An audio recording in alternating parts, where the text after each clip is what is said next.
Hello guys, welcome to Major's Garage. This is Suellio. Today we're gonna see my lap here with the Dallara F3 at Zolder. The lap time was 1:21.3.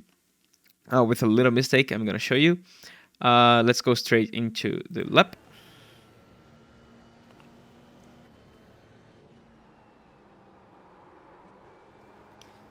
So some comments on this first corner.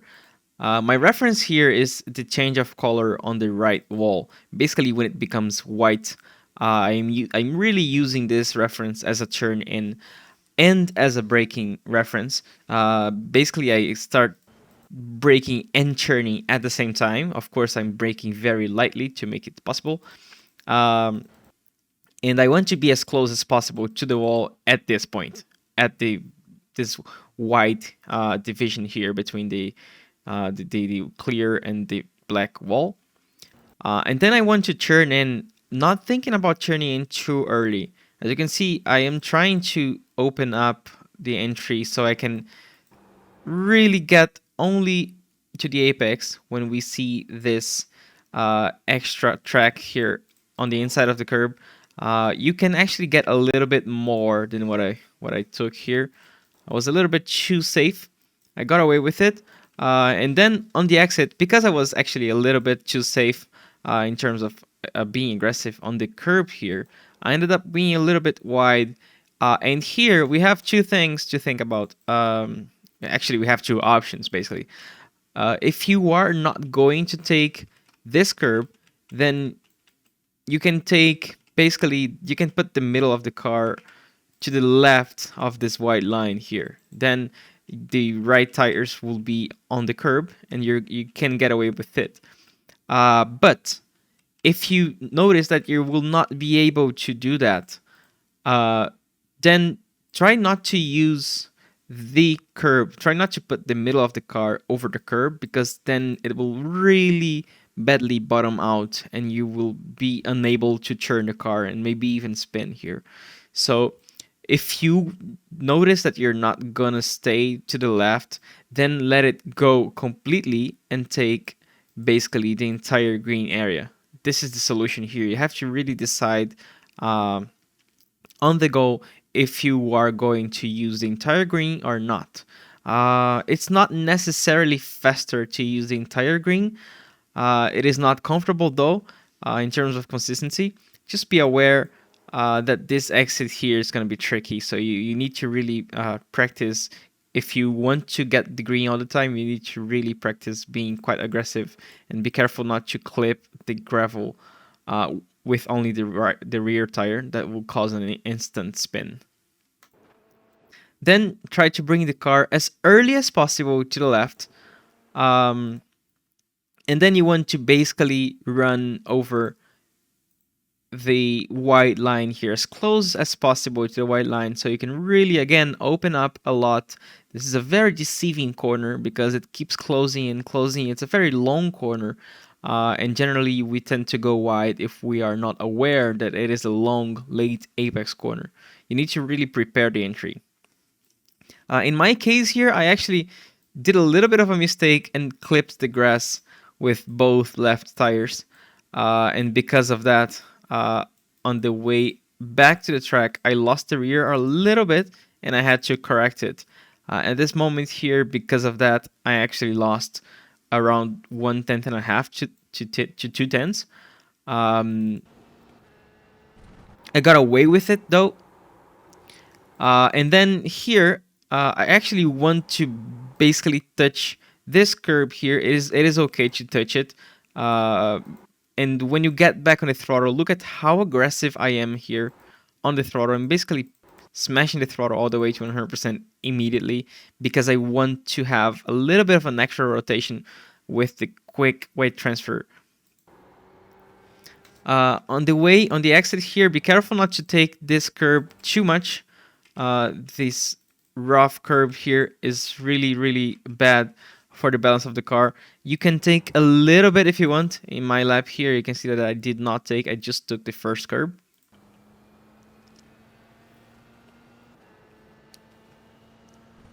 Then going for this very quick corner here. Actually, this one is just flat out. Nothing to worry about. And then on this one, I want to be basically turning in from the white line, touching the white line as soon, right before I start turning.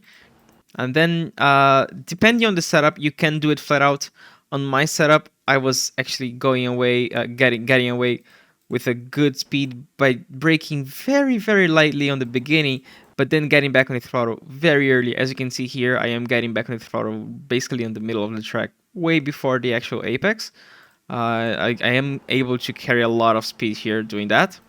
And you can clip the gravel just a little bit here. Be careful though, because the off track here is very sensitive.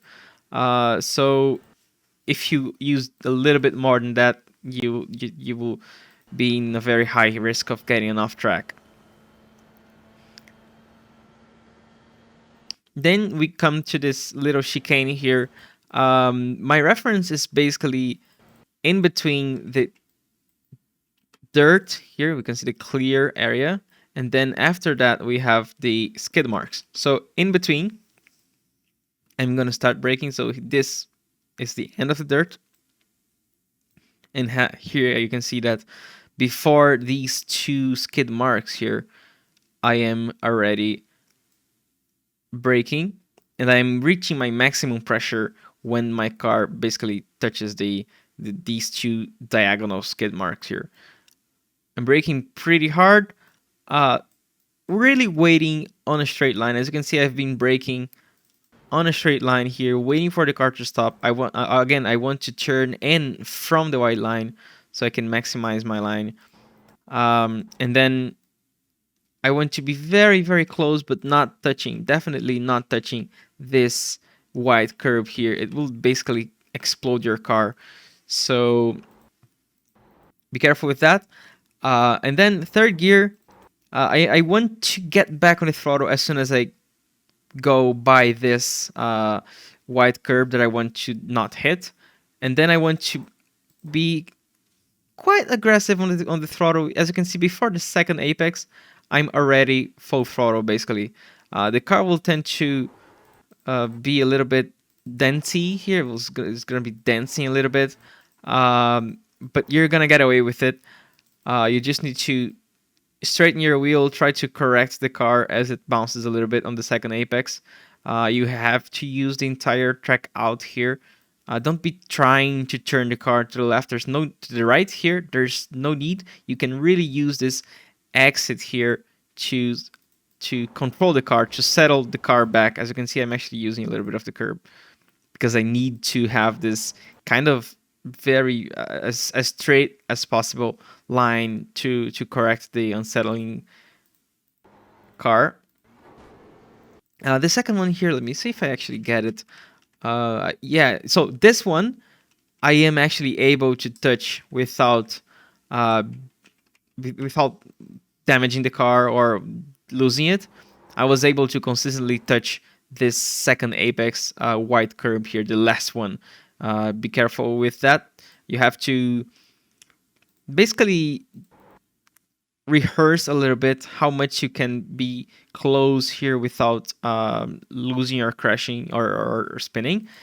And here you have to rehearse how much you can take and get away with it. And stay a little bit to the left here. There's no need to open up for this very light left-hander that we have here. And then not a very easy reference here. I'm basically starting to brake when the track gets a little bit darker. Again, we can see here two diagonal skid marks. I am using it as a reference, even though it's not that clear. It is enough. You can also calculate how far you are from the beginning of this curb. So that would be, I don't know, 4 cars. And then as soon as you start braking, immediately you have to be already looking at the apex, at the first apex. This one you can try to use a little bit more. As you can see here, I am actually using, basically touching the beginning of the white curbs here and getting away with it. And then the same thing on the next one. Change direction very quickly. This one is the one that I really use a lot.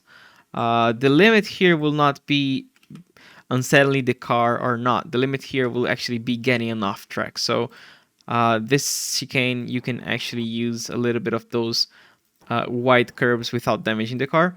You have to actually memorize that on this chicane, you definitely cannot use this one, but on the next chicane, you actually can. So this one, it's a little bit tricky because it's not only a chicane, it's a chicane that then brings us to this right-hander here. It's very complicated to have a very good exit here, and also very important because after you're gonna be carrying the speed all the way until this area here. So you can see that on this entire area where I am flat out, I am actually still uh, benefiting or being harmed in terms of lap time because of the exit here. So all this area here, I can say that it is the most important part of the track because it really gives a lot of time if you make it right, if you do it right. So here, what I want to do, we turn the car to the left, to the right, of course, and then we when we get it to this area here, we want to keep bringing it as much to the left as possible. We do not want to let the car drift wide to the right here, because if we do that, then we're gonna have a big problem turning to the right on this last corner that will allow us to carry a lot of speed to the straight. So keep bringing the car a lot to the left here. I think the middle of the track is a good measure, and then you're gonna be able to basically change direction very aggressively to the right. And as you can see, I am able to basically do it almost flat out here. I'm just lifting slightly here, but I don't even consider that lifting. I was just like being a little bit safe, but it was almost basically not lifting at all.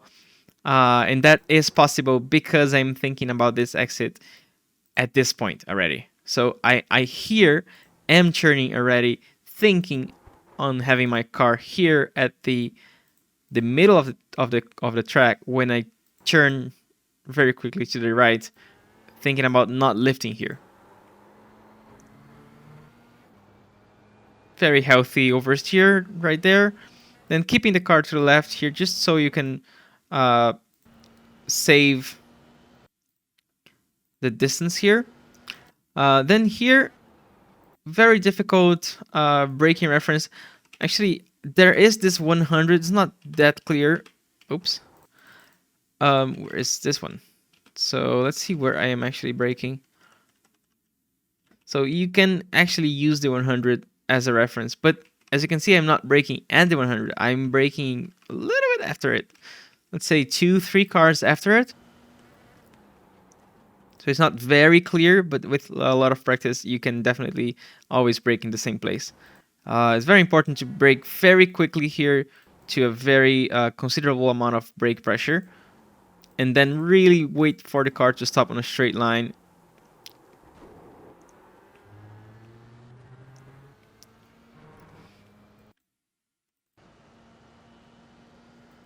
Then for this next corner, I am using the end of this wall here before it becomes a guardrail as a braking reference, but as you can see, I'm not really braking there. I'm braking a little bit before.